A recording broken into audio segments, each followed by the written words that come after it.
Hello and welcome to this episode of the Kings of Garbage Time Football Podcast, where we help you sort through the garbage that is mainstream football analysis to become a more knowledgeable football fan and a better fantasy football general manager.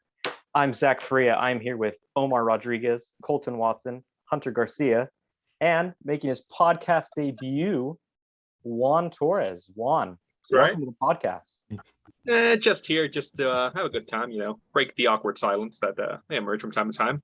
Doing my best.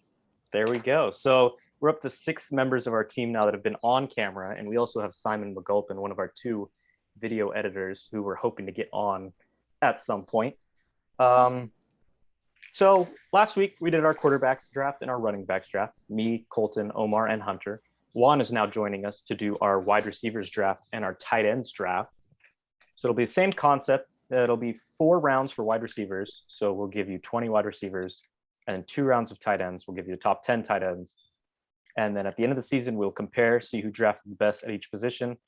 And then between the 4 of us that did last week's episode, we'll total up the total team as well to see who gets to claim that they're the draft champion.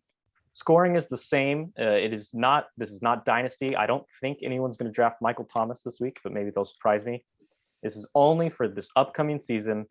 Standard PPR scoring, 1 point per reception, plus the 3-point bonus for touchdowns of 40 yards or more. So as we go to our magic bag of helmets here to determine the draft order, first up in our wide receivers draft is Juan Torres. How about that? Take it away, Juan. First overall selection, I think it's pretty contested, but I'd probably pick, this redraft, right? Are we talking Dynasty? Yeah, this is redraft. Only the 2021 season. Based on redraft, I'd probably go Davante Adams after the recent news that emerged that A-Rod is coming back. And Davante Adams is always severely force-fed every single year, and I don't really see Amari Rodgers changing that one bit. So that's my selection. Davante Adams, last year's wide receiver 1. That's but right. I believe, did Tyreek Hill play all 16 last year or just 15? He might have missed a game. Yeah, he did not play in the final game against the Chargers. So Davante missed a few last year. Yeah, Davante misses freaking games every single year. Dude. Davante always misses. Gonna get turf toe again. He did miss 2 games last year. So there you go. So Davante Adams, still wide receiver 1. So we'll just go straight to whoever's picking next, and that is the Indianapolis Colts, Hunter Garcia. Yeah. Nice. There's a couple players here who I'd have to consider. I was honestly hoping for the second pick and ended up I wanted to get Davante Adams with the second because that would have been a steal, but I guess I'm gonna have to stick with my boy Tyreek Hill. I mean, with Patrick Mahomes throwing the ball to him and little competition in the wide receiver ranks there, it's just gonna be a great year for him, especially in like best ball formats or anything like that. But even for our league, I think he's gonna produce really well. Yeah, so this is about what I expected through the first 2 picks. But this is where I think it gets exciting. So we'll see which of us 3 gets the next pick here. It's going to be Colton Watson. Okay. Take it away, Colton. With this pick, I will be picking Stephon Diggs. And Diggs is pretty interesting because with the Vikings, he was never really like a guy that you felt comfortable with putting him in the wide receiver 1 category. He'd always be, if he was a wide receiver 1, he'd be like a like 11 or 12. He'd be pretty low. But last year with Josh Allen, he was very good. I believe he had like 1,500 yards, 8 TDs. So with that being said, there's just not really much else that you can expect from a wide receiver 1, especially for drafting him at wide receiver 3. And he's definitely one of those guys that could finish as a wide receiver 1, especially with the health concerns from Adams. So with this pick, I feel pretty comfortable picking Diggs here. And this also means that this is also the reverse order for the tight end draft. So me and Omar, whichever one loses this next draw, gets to pick first in the tight end draft. So Omar, good luck. Good luck to you. And it is me. So this is perfect because this is exactly what I wanted for both drafts. But I am taking the guy. Yeah, I didn't rig the helmets, I promise. I am taking the guy who finished last year as wide receiver 4. He finished wide receiver 5 in points per game among wide receivers. And in my opinion, he is still the best wide receiver in the league, the most complete wide receiver in the league, DeAndre Hopkins. He's down at 7 on this list that I'm going off of here. But I mean, the numbers don't lie. Top 5 wide receiver. I think this is a money pick at 4, especially with the Cardinals adding some more weapons this year. I think Kyler Murray year 3 is going to be a big step up. Pretty easy pick that I feel pretty good about. So Omar, draw the helmet out of the bag anyway. Las Vegas Raiders fan, Right. You are up. And you have back-to-back picks. First, I'd like to say that this was rigged because how is it that Juan got the first helmet? But I well, don't he's care a Jets because fan. He's used to picking first. Yeah, that's true. That's true. I wish so actually pick the second. Close enough. Yeah. Hey, but I don't mind being the first pick in tight end. That should be nice too. But with my first pick in the wide receiver draft, I'm gonna have to go with my boy AJ Brown. I just think that him and Julio are both gonna get fed, and I think Julio tends to give off like double coverage, and I think AJ Brown is just gonna feast. They don't have Jonnu Smith anymore. They're not running it with Henry. I just think it's got to go to either Julio or AJ Brown. So yeah. And then my next pick, I'm gonna go with somebody who I don't think I've ever owned in any fantasy teams. I'm gonna go with DK Metcalf. I just think he's just a nasty wide receiver, and I'm looking forward to see what this year has in store for him. I don't have him in any fantasy leagues. I still have a few more drafts, but I hope to land him in a couple. Yeah, he's definitely somebody who's going to put up numbers again this year. Him and Tyler Lockett were both put up wide receiver 1 numbers last year, and I think he has the potential to put up the same exact numbers or even better. So we'll see what he has to come. I'll send it right back to you, my friend. I would say in terms of physical freaks so far, Omar, you are winning this draft with AJ Brown and DK Metcalf back to back. So College teammates as well. This is true. College teammates at Ole Miss. I completely forgot about that. An Ole Miss team that completely wasted their potential with poor quarterback play. But there was the third wide receiver in that mix. I don't know if you know his name. Laquan Treadwell. No, I don't think so. No? Like more, baby. Maybe I think he was a little later than those guys, but yikes. Dawson Knox was the tight end on that Ole Miss team, I believe. Nobody cares about fact check me on that. It's about the wide receiver. That guy's already done, dude. Gonna be Omar's first pick in the next draft. So Omar gave me exactly who I wanted coming back around. DeAndre Hopkins finished 5th in points among receivers per game and 4th among total points.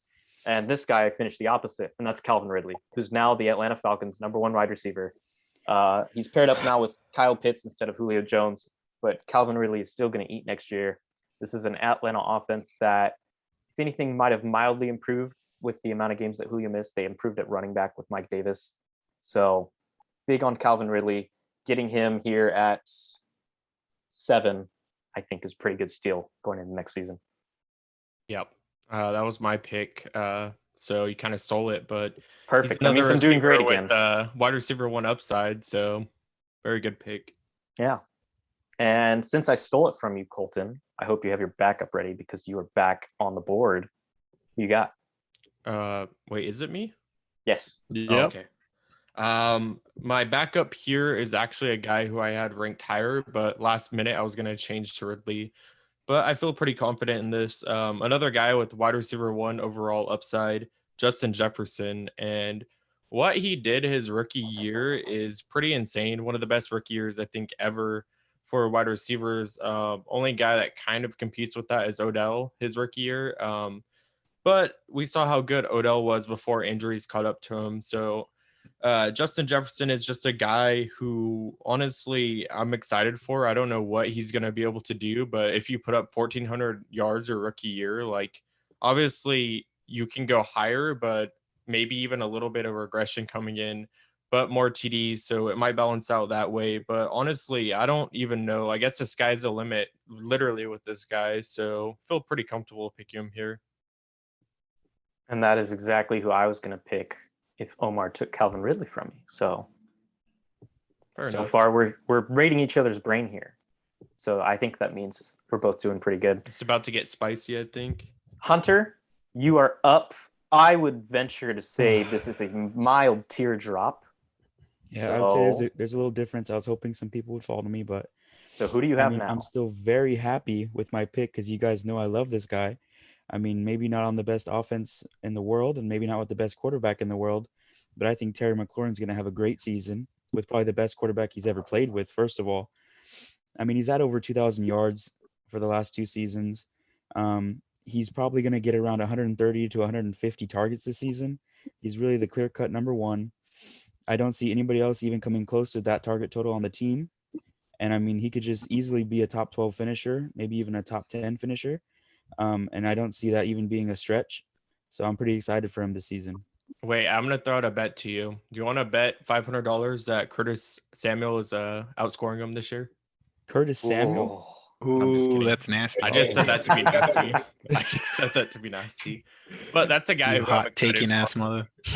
I know, for real. And a good point, I think, in Terry McLaurin's favor, aside from the improved quarterback play, is Curtis Samuel, plus Oh, Logan yeah. Thomas, Take who's the going to be top playing off. a lot of slot receiver. Plus even though he's listed as a tight Diami end. Might be the Brown, don't first you season forget. he's not going to Yeah. get just double, triple covered half the time.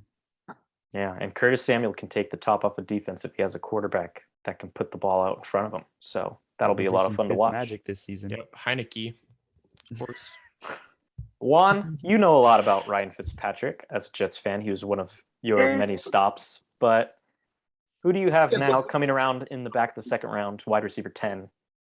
Let me think about it. I think I'm going to go with CeeDee Lamb. I think he's going to take a pretty big jump over in Dallas with the return of Prescott. Prescott wasn't there most of last year, and CD was still putting in great numbers week in and week out. So I think I'm going to go with him, despite the fact that he has competition, obviously, in Dallas with Cooper and the rest of the crew. But I think I'll take him with this pick, which I think is a pretty good selection there. So That was a sneaky good pick. I was actually considering him a little bit later. So that's right. You got to look at the upside, baby. You got to look at the upside. all right. And Juan, swinging back around to you, your penultimate pick here. You have someone with similar upside? Well, I do have a lot of players with upside, and there are a lot of people that have pretty high floors, like Michael Thomas and Julio Jones. But the only thing that prevents me from picking them is the fact that Thomas is going to miss a bunch of time, and Jones always gets injured, as well as the fact that he's going to be competing with AJ Brown now. So I think I'm going to, this is going to be a speculative pick, and I think I'm going to say, let's see, I think I'm going to go with Jamar Chase. Jamar Chase, I think is going to do great with Burrow. There have been a bunch of highlights leaking out of camp regarding those two with their chemistry that they've been developing.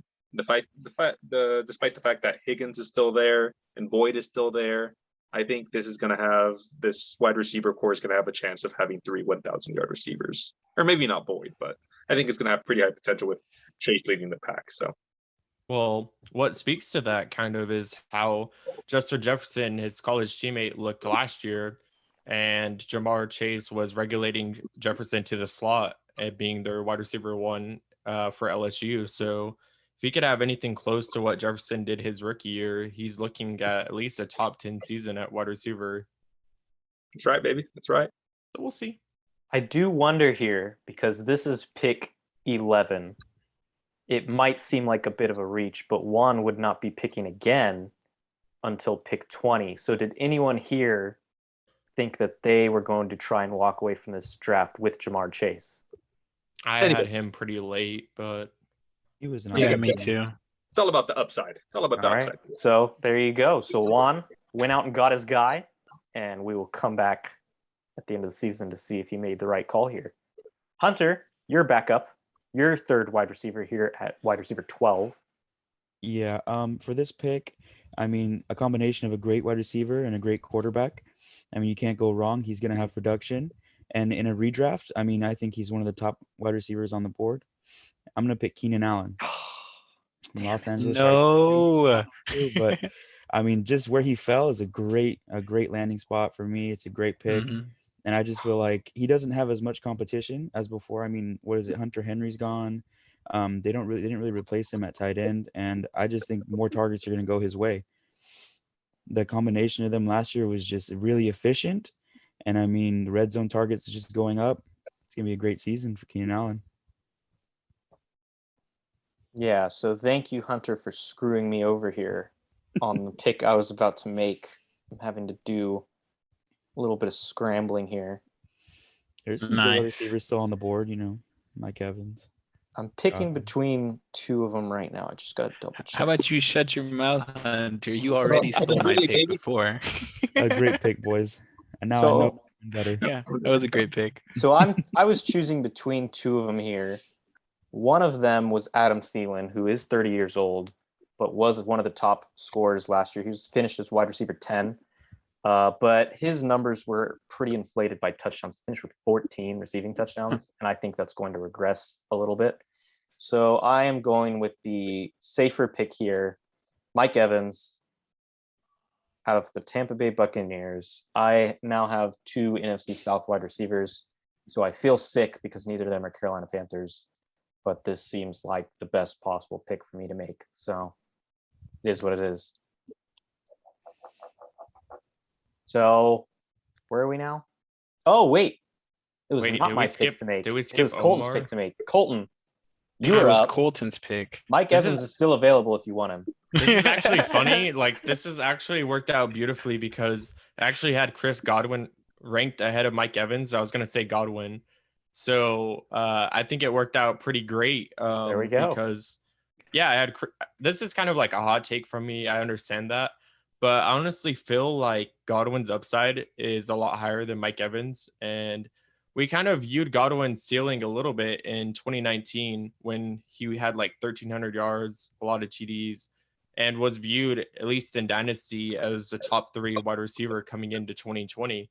A lot of people forget that, but he really was the guy for at least that offseason. And then he comes into 2020 and has an injury-ridden season, and Brady kind of, I guess, favored Evans a little bit, but I really feel like he has a connection with Godwin when Godwin was on the field. So I feel really comfortable with this hot take. And yeah, so Chris Godwin. So there we go. Colton picked Chris Godwin first. I get Mike Evans second. And now we are on to Omar for his penultimate and his final pick. Omar, who is the first of those two? Well, I'd like to say that I am not happy because I was happy you took Mike Evans, and then I was going to get Chris Godwin, but then we forgot Colton, so now I get neither. So this makes it a little difficult, but I'm going to take here with my first one. I think he has a lot of upside going into the fact that I think he's going to have a different quarterback by like week 3, and that is Mr. Allen Robinson. I think he has the potential with Justin Fields to just get crazy numbers. He's never had a good quarterback, unless you think Mitchell Trubisky was good, which if you think that's a fact, then maybe you should go see a doctor. But make a Pro Bowl I think that he was the Nickelodeon MVP of the playoffs. To be a monster with. Yeah, we'll see. We'll see if maybe Josh Allen gets a little hurt and Mitch Trubisky can get a few throws in, but I'm gonna have to go with Allen Robinson. I think he's a pretty good steal here at this pick.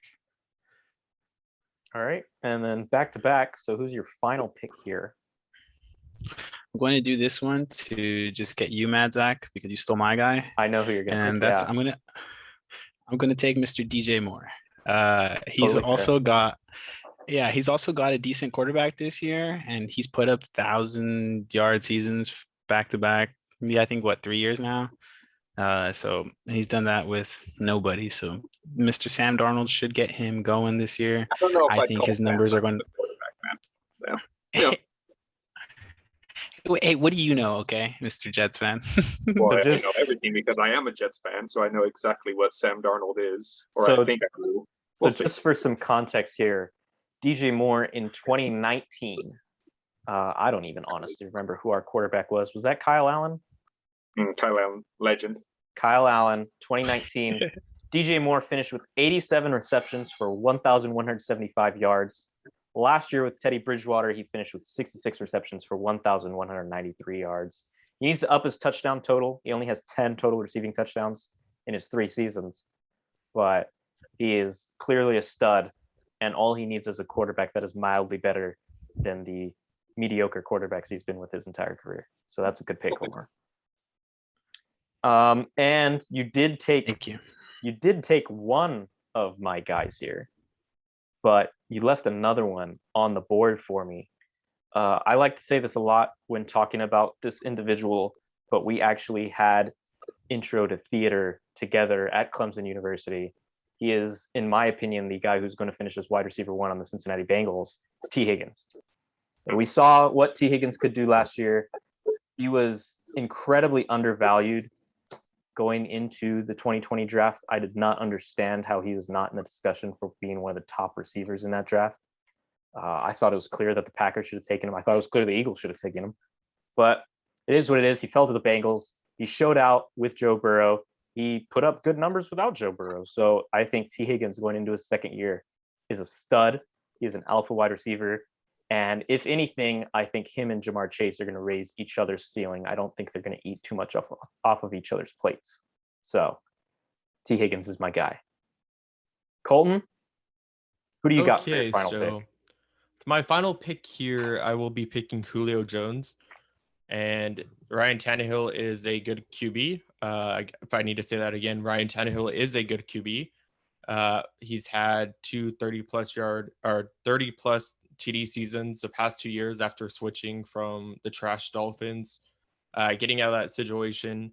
And he looks really good, right? He looks very good. And Julio Jones, obviously, there's some risk there with how last year ended for him and kind of AJ Brown being there, but he had Calvin Ridley back with the Falcons and that was fine. So I don't feel like AJ Brown's that much of a competition for him. The only risky thing is I think he's at the age and in the situation where it's kind of scary because we've seen a lot of receivers be like not as good as Julio for the most part, but a lot of good receivers that are wide receiver 1s, high end 2s get to this age and then they have an injury season and then they never really perform after that. So that's kind of like provoking the fear of trading a receiver before they hit 30, right? So it's just kind of like a fear there. But I think in redraft, I am willing to take that risk and take him at this pick, which is basically wide receiver 2. So altogether, yeah, good pick for me. Julio Jones played 9 games last year, but in those 9 games, he averaged wide receiver 13 points per game. So if he stays healthy, him and AJ Brown, the most athletic wide receiver duo in the league, could put up a lot of points. It's going to be a nightmare. So Hunter, you are up now. Wide receiver 19, your final pick. Who do you have?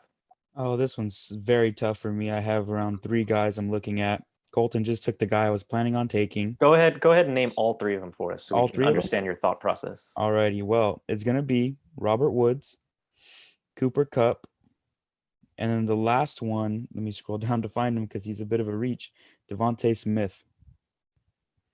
Yeah, I know that one's probably the riskiest one for me, but he has a lot of upside. It's hard to pass on him. So which one do you got? Oh gosh, this is tough. Because I really like Matthew Stafford as a quarterback, but I mean garbage time really adds up. I think I'm gonna take Davante Smith. I'm gonna take a risk with it. High risk, high reward. Horrible. I am on the record. Hunter. I'm on the record a couple of podcasts ago saying that I think Davante Smith finishes as rookie wide receiver 1. So I love this pick because it means that Hunter is sitting out there on the branch with me in case we both get cut off. So we'll be falling together. Omar, what'd you have to say? I would just wanted to say that Hunter, I'd like to say that's like a hot take pick right there at its best. Like if it works, it's gonna work. Even if it doesn't, it's not. So and I'm gonna look like an idiot. We'll see how that goes. I'm interested to see how that goes. Juan, you got the final pick here. Were you considering the 2 Rams receivers that Hunter just passed on? I was. And as a matter of fact, I am going to take a Rams receiver. And I think Robert Woods is going to be the number one with Matthew Stafford. He had Goff last year. He put up great numbers. He's had Goff his whole time with the Rams. So I think he's going to be fantastic with Stafford, who's especially adept at deep passing, as well as the intermediate and shallow routes. So I think he's going to flourish with his new QB in Los Angeles.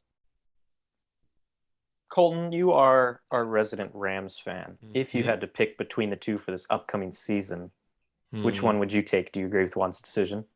Honestly, I could see both arguments because I feel like Woods is going to finish probably with more yards, but Matthew Stafford is a gunslinger, and as being such, he throws to the end zone a lot. So Cooper Kupp, obviously a lot better in the end zone than Robert Woods. Robert Woods' problem for a lot of people when they draft him is mainly touchdowns. I hear this pretty much every year he's drafted is like, I hope he gets a touchdown. There was one, what was it, like 2019 or something? He didn't get a touchdown for like week 8 or 9, or it was something crazy finished that. With 2 touchdowns in 2019. I have it right. Yeah, and he didn't get his first one until like towards the end of the season. So touchdowns definitely are a problem. Obviously, they might not be as much with Stafford, but honestly, it just depends on who he develops a connection with more.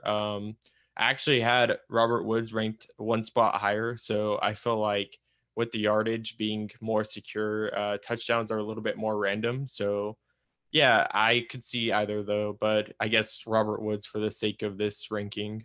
And Robert Woods did finish with more points and more points per game than Cooper Kupp last season. So yeah. I would say this is my pick too, but I've been a lifelong Robert Woods fan. So Hunter, you were picking between Rams receivers along with Davante Smith. Would you have also picked Woods over Kupp? Well, my problem with picking Woods over Kupp is that I feel like Woods was kind of no, I wouldn't say lifted up because he's a great wide receiver, but the way Jared Goff plays the game kind of fit Woods very well, I think at least. And Cooper Kupp, I feel like was limited by Jared Goff. So I'm excited to see his ceiling with Matthew Stafford. So I would have probably went with Kupp. And let's just go ahead and get Omar in on this since all 4 of us have picked. Omar, which one would you have taken of the 2? Personally, I think I would have gone with Woods. I have him in most of my in my redraft rankings ranked also just I think 2 spots higher than Cooper Kupp. So yeah, it was also pretty close, but I think that the difference isn't going to be too big between the 2. If you have a competitive team, I guess it just goes to with whoever's on your team, But I think that the difference between the 2 isn't going to be that big. I'd like to also, before we move on, mention that I don't think Amari Cooper was picked by anybody. Correct. Nope. Yeah. Yeah. So as we come up here, definitely value. Definitely. As we value. come up here under 9 minutes, are there any other receivers that stand out as not getting picked? One I had that I was very intrigued in finished as wide receiver. Hold on, let me clear the filter here. Finished as wide receiver 6 in points per game, is going to a more questionable quarterback situation, but it's Will Fuller, one of the most explosive wide receivers in the league, who I think if we went another round, I might have taken a shot on him. Colton, anyone stand out to you that wasn't picked yet? Yeah, I just want to throw in that we haven't seen Will Fuller without PEDs yet, so I'm not just saying that I traded him, but to a noodle arm as well. But now that I'm looking over my list, I think the 2 Steelers wide receivers not named Juju, Claypool and Johnson, were pretty intriguing to me. I feel like they have a lot of upside. Tyler Lockett, another guy that maybe isn't favorable, but he always finishes pretty well in season totals, just not too dependent in game to game. Brandon Ayuk, also interesting to me. But yeah, that's about the extent of my list there. Juan, you have any to add? Just one receiver. I think Kenny Golladay is a pretty interesting receiver this year, just with the wild card factor. But he's always been a big, strong receiver on the outside that could catch these deep passes. And apparently Daniel Jones is one of the best deep throwers, or was last year. So we'll see how he does as long as he can avoid injuries. I think he's an interesting semi-late, receiver with wide receiver 1 potential. So we'll see what he could do. Yeah, Hunter? there's definitely value there. There's a couple wide receivers I'm looking at who I think would be value. I would like to see how Odell Beckham comes back. I want to see how he plays. He could be a very, very sneaky pick. Cortland Sutton, the same thing, him coming back. That could be very interesting. And I think Jerry Jeudy is going to have a big season. So any one of those I feel like is pretty good value right now. Yeah, so let it be known that those are the guys we would have been considering if we went another round or two. But we are on to the tight ends. We're going to take the top 10 tight ends here. I think we have time for a couple picks before we have to take a brief intermission. Omar, you're first on the clock. You're a Las Vegas Raiders fan.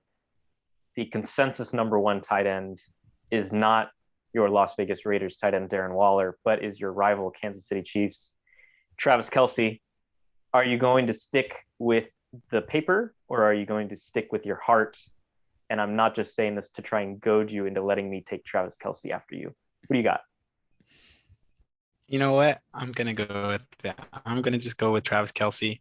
I think that he's just been the tight end one for like the last 5 years, and it'd be stupid for me to just not pick him. The Chiefs didn't add anybody at wide receiver. I mean, it's still the same offense, so I think he's just gonna replicate and just do what he's been doing for the last 5 years. Yeah, entirely fair. And I'm just going to make it really easy. I'm taking Darren Waller second. He is my dynasty tight end. He is, in my opinion, the second best tight end for fantasy football in the league. Clearly a top 3 tight end, however you want to slice it. Pretty easy pick. Colton, now it's your turn. I imagine we're going to go with the top 3 here, or? I kind of wanted to be spicy and pick Pitts, but picking where I am, I feel like I just have to go George Kittle for at least this season. Keep in mind, this is redraft. If this were dynasty, I honestly would almost have Pitts as my tight end 1.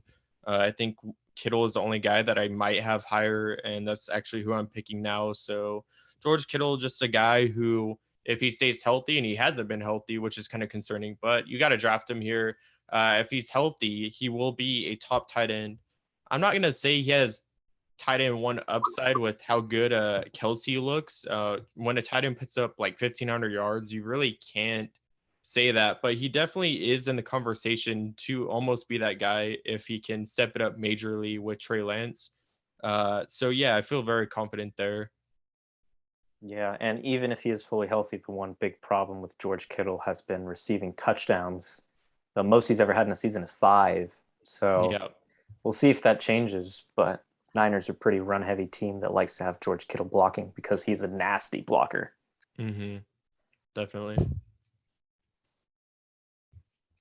All right, we're back from the break, and during the break, we decided we might as well just do a third round of tight ends because why not? So we'll randomly change the draft order for the third round because it's fun to draw the helmets out of the bag. So, but first 3 tight ends are in the books. Hunter Garcia, you're up next for tight end 4. Who you got? Well, as Colton was saying, we want to throw some spice into this podcast. So I'm going to go ahead and take the player that he chose not to. I'm going to take Kyle Pitts, who's basically Darren Waller, but younger with a lot of high upside, a great quarterback. Julio Jones just left, which was one of the only things I worried about was target share there. And I think now he's going to be the second, at least second target on the team. And going to have a great season. He's like 6'5", 245, who runs a 4.4. I mean, he's already athletic for a wide receiver. And then let alone a tight end, he's just going to be a beast.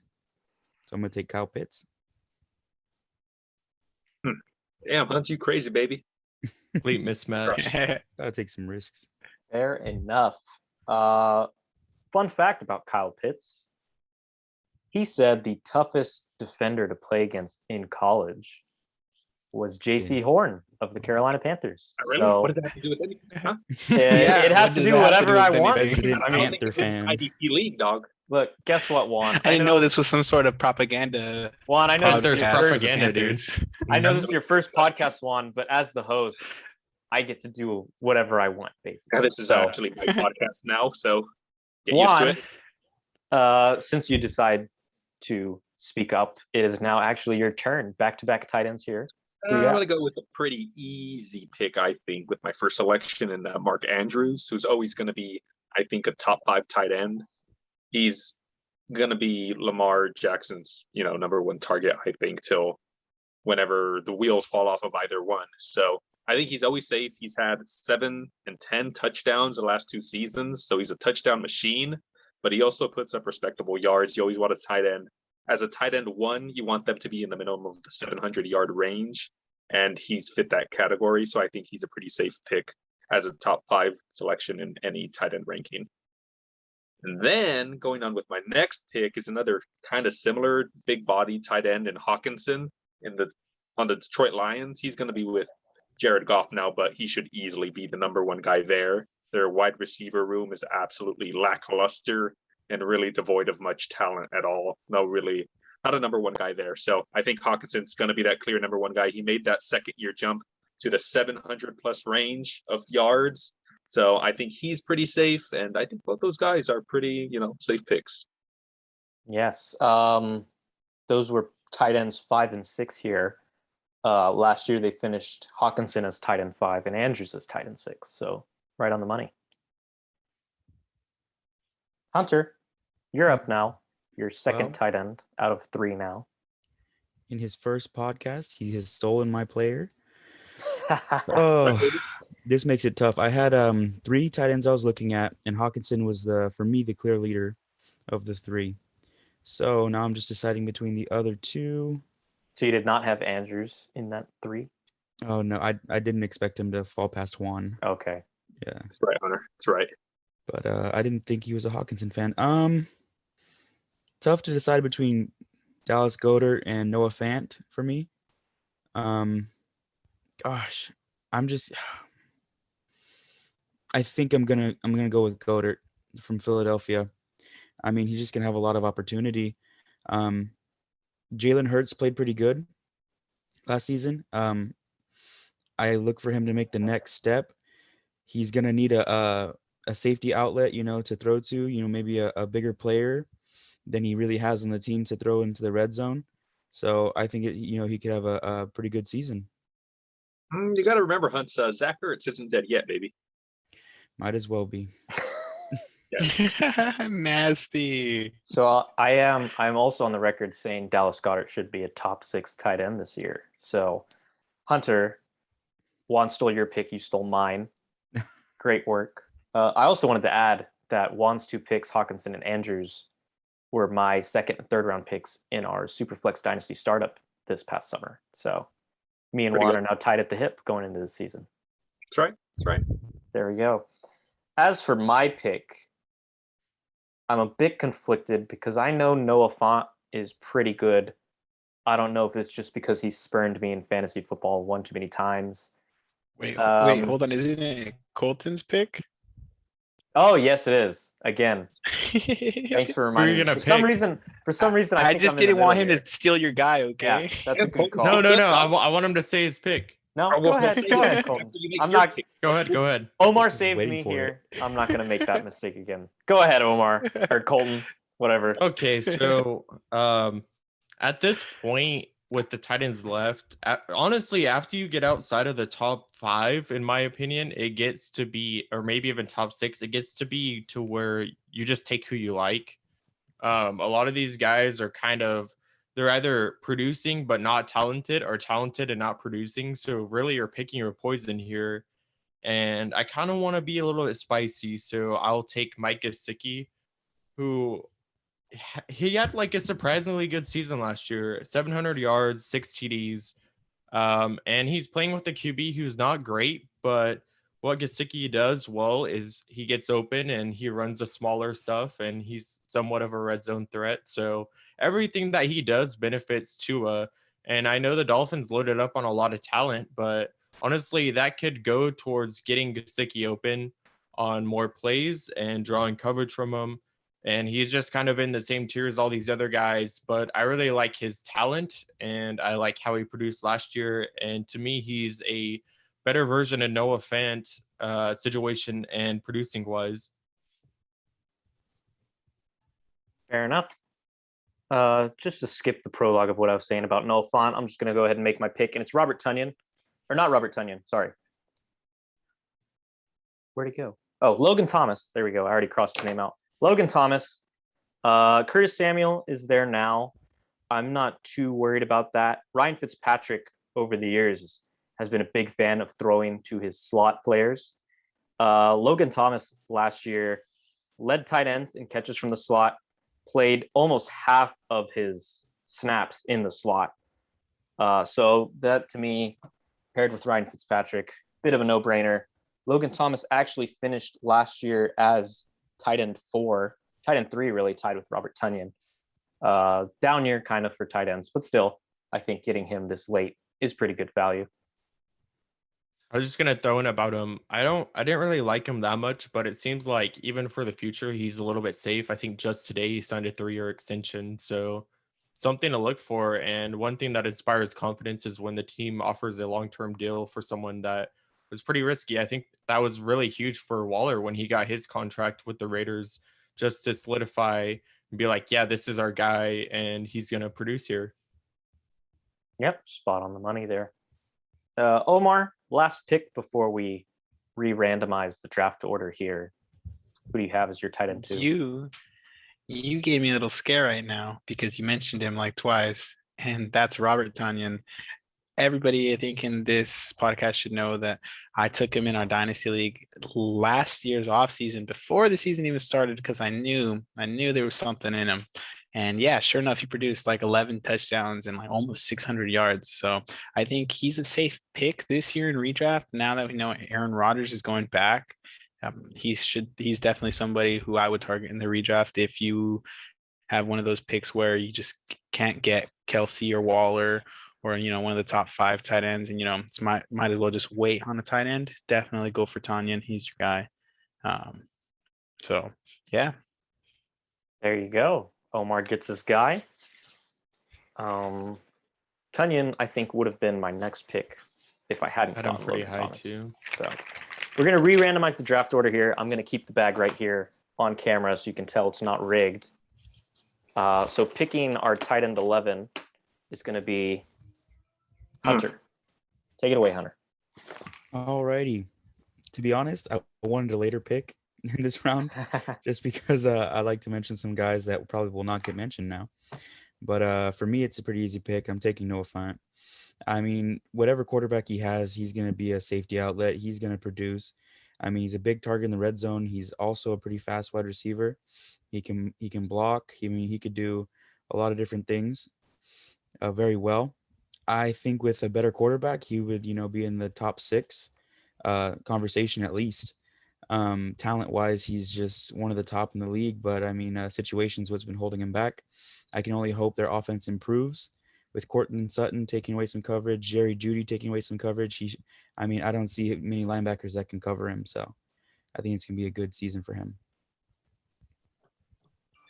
Yep. Fair enough pick. Tight end 9 last year goes as tight end 11 in this draft. And I didn't want to pick him. I'm hedging my bets here a little. But if I'm correct that it is Drew Lock breakout season 2K21, I think Noah Fant might be the biggest payoff of that pass catching group. So For sure. Back to the bag here. Tight end 12 is going to be Juan Torres. So the two guys that had the last picks of the first round. Now I'm going to start off the third round again. So, Zachary, go ahead and name the 2 starting tight ends on the New England Patriots, if you'd be so kind. Hunter Henry and Jonnu Smith. Now, one of those guys is going to be a fat bust, but I'm gonna roll the dice. I'd say it's a split margin, but I'm saying Hunter Henry is going to be pretty good next year. I think Jonnu Smith does have pass catching chops, but I think he's going to be mainly used as a blocker, or more so than Hunter Henry. And Hunter Henry, when healthy, put up pretty good numbers every year he was in San Diego and then Los Angeles, in which he was healthy. So I think he could become a pretty good outlet for either Cam Newton, who produced all those years with Greg Olsen. So I think he could become a number 1 target for him, especially with their weak wide receiver room. Or if Mac Jones takes over, he could also foster that traditional tight end QB relationship. So I think he's going to be pretty good in New England. So Yeah, I really like that pick, especially if we're getting either the Mac Jones that many are anticipating or the Cam Newton that I so want to see in 2021. So between me, Colton, and Omar here, back to the bag. Take my hand out so you can see I'm not just holding onto a helmet. And it's me, Magic. I had two guys here that I wanted, but much like Omar went and took his guy, I'm going to go and take my guy, Adam Troutman, tight end for the New Orleans Saints. You can go back and listen to me make the case for him in our Sleepers episode. This is the guy who now, with Michael Thomas out, is only with Alvin Kamara as the two potential leading receivers on this team. Adam Troutman's never going to come off the field. He blocks. Well, he's already one of the best run blocking tight ends in the league. Easy pick for me, especially now that Michael Thomas is not going to be sucking up all those targets. Oh, Colton, Omar, good luck to both of you. And it's going to be Colton. Take it away, Colton. Okay, so I was actually hoping to get this because I didn't know what Omar was going to pick at this point. But I'm really happy to get this guy right now. Is Tyler Higbee. And I feel like he got a huge upgrade at QB with Matthew Stafford. If you look at Jared Goff in 2020, he took a step down, and the entire offense, receiver-wise, took a step down. If you look across the board, pretty much everyone had a low season. And now Tyler Higbee has a lot of reasons to be excited with Matthew Stafford, obviously, who I mentioned, and Gerald Everett being gone. Everett didn't do too much, but he was a thorn in his side just enough to where it took already, like, he didn't get that much production just in general at tight end, but Everett took a little bit more from him. So with Everett gone, he should get a majority, at least for this year. And you look at Tyler Higbee's upside, you can look back to 2019, which was just 2 seasons ago. And at the end of 2019, for let's see, 4 weeks in a row, he had 100 yards at the end of the season. Each week, 100 yards. So definitely people were hyped on him from that. And then the last week, he had 87 yards. So almost 5 weeks of 100-yard games. And when you get that at tight end, that's obviously like amazing. That's like Waller, Kittle, Kelce numbers. That's top 3 numbers right there. And you're getting it at this pick, which is like tight end 2. And tight end 2 at this point is just a crapshoot anyways. So the upside here is enormous and the value is gigantic. And I really love this pick. There you go. Omar, close it out for us. Who you got as tight end 15 now?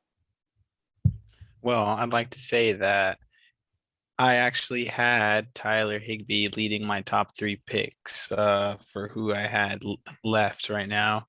As you know, I mentioned him in our Sleepers episode as well. Colton did mention Gerald Everett, who is one of the other guys who I still have down. The other guy I have down is Austin Hooper. I think I'm going to have to go with Gerald Everett just because I like his possible upside. The Seahawks only have him and Will Dissly still left on their tight ends. So I think without Jacob Hollister now, Gerald Everett shouldn't have a problem taking most of the snaps there. I've already heard from him in training camp that Pete Carroll really seems to like him and thinks he's quote unquote very fancy. So I think Gerald Everett is not bad value here. And like Colton said, it's pretty much just crapshoot here. So I think his ceiling is not bad value at this pick. All right, there you go. Those are our top 15 tight ends here. Which tight end that was not selected stands out to all of you? I'm going to start with one that I would have picked, actually, if someone had taken Troutman before me. That's Hayden Hurst of the Atlanta Falcons, who finished as tight end 8 last year. Kyle Pitts obviously comes in, but Arthur Smith does as well. And his Titans ran the second most 2 tight end sets in the league last year. So Hayden Hurst, I think, is probably the third best pass catcher on this Atlanta Falcons team. I think he's going to get a fair bit of points, and he's a good flyer to take, especially early tight end 2s here. He's basically free in drafts, right? So Yeah, definitely, even probably in Dynasty at this point, he's free. He's a little older, so redraft and Dynasty, I would be very surprised if anyone drafts him, or if he is drafted maybe like the last 2 to 3 rounds, but usually around that range, people are picking their defense and their kickers. So definitely probably free, right? Yeah. So go get that value, ladies and gentlemen, when they line up those 2 tight end sets and they're putting their best coverage linebacker safety on Kyle Pitts. Juan, tight end that stands out to you that's still on the board? I think a guy that, if you're swinging for the fences, I think a good guy is Cole Kmet on the Bears, and I think he's going to be good. This is his second year coming in. He showed some potential last year, but I think this year, tight ends traditionally take 2 years or after their rookie year to really break out and show what they have, as seen with Mark Andrews and Hawkinson most recently. So I think Kmet, who was drafted in the mid-second, I think he has some real potential in Chicago and may develop something special with Justin Fields eventually down the road. So we'll see. But I think he's a good, late round pick that has high upside. Welcome at top 12 tight end. I'm going to jump in here and still 2 people. Jonnu Smith, who was mentioned earlier but not picked, is a guy that obviously has upside, and there is no guarantee that Hunter Henry is the main guy there. Jonnu has equal opportunity to be that guy. So no reason to assume that he's not. And I think he had a better season last year, put me on that, but didn't he get a bigger contract? I believe. So Possibly. if the Patriots believed in him and gave him a bigger contract, that's enough for me to at least take the risk at that point, which isn't really a risk. When you're drafting tight end 2, you're basically drafting at the back ends of rounds. So your team is probably pretty established right now with who you have around. And another guy who I wanted to mention is Evan Ingram. And I know Zachary doesn't really like him, but I still kind of like him because he's very talented. He broke out his rookie year, which is huge for a tight end. And you want to talk about a guy that benefits from people being brought in. You look at who the Giants had last year as receivers around Ingram, and he got no help whatsoever from any of them. So with Kenny Golladay being brought in, taking away some coverage that could be thrown Ingram's way, maybe in zones or otherwise, Evan Ingram is a talented guy who I would, in a real draft, take a pick here and see what pans out as my tight end too. Omar, anyone left on the board that stands out to you? Well, I mentioned Austin Hooper. I think he's not a bad. The Browns have a lot of options in their wide receiver core, so he's not a bad option as a safety net there. Other than him, I was also going to mention Jonnu Smith, who I also really liked last year on the Titans.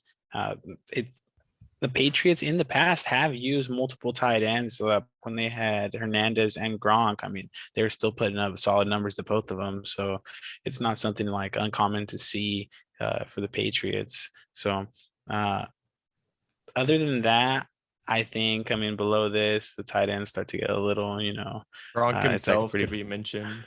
Mm-hmm. Yeah, definitely. For I draft. agree there. Even OJ Howard to an extent. I think I looked back and he actually had some good weeks at the beginning of the season before he got injured. So another the pace sleeper OJ there. Howard was at. If he can replicate that this year and maybe improve upon it. Yeah, I saw Simon tight end draft him in the tight end premium. I was like, oh no, because I looked at his game log. It was actually decent. It's actually pretty good, yeah. And I'm Hunter, an OJ Howard owner. Mhm. Anyone left on the board that stands out to you? Maybe another tight end you might own in Dynasty? Of course, you're talking about Irv Smith, who I think, should have been taken. But I think he's gonna have a great season as well. Kirk Cousins is a good quarterback. Solid. There's a lot of options on that team already, but one more couldn't hurt. As long as he takes that next step, I think he'll have a big year. Definitely. All right. There's also one more that I was actually going to mention. Somebody who I don't think is really owned much, but the Tennessee Titan Firkser. I think we mentioned him before with sleepers, right? Or we mentioned him in some capacity on another podcast. But yeah, definitely got to look out for. I think a good risk to take. He's not even a risk, right? Yeah. At that point, no risk. He's free. So, but a pretty solid option right there. All right, there we go. So at the end of the season, we will compare each position group. The 4 of us here minus Juan picked in all 4 position groups. So we'll just go ahead and compare our total teams as well at the end of the season. And we'll see who gets to come out on top as our little champion here on the podcast. So all right. good luck, gentlemen. Yep. And with that, another successful podcast in the books. So be sure to subscribe here on YouTube and follow the podcast on Twitter at Kings of GT. We'll be back again next week. We're gonna have to figure out a topic here. This draft has now taken up 2 weeks of our time. We'll see if we can come up with something interesting as the season comes closer. So, gentlemen, great podcast. See you later. Alrighty.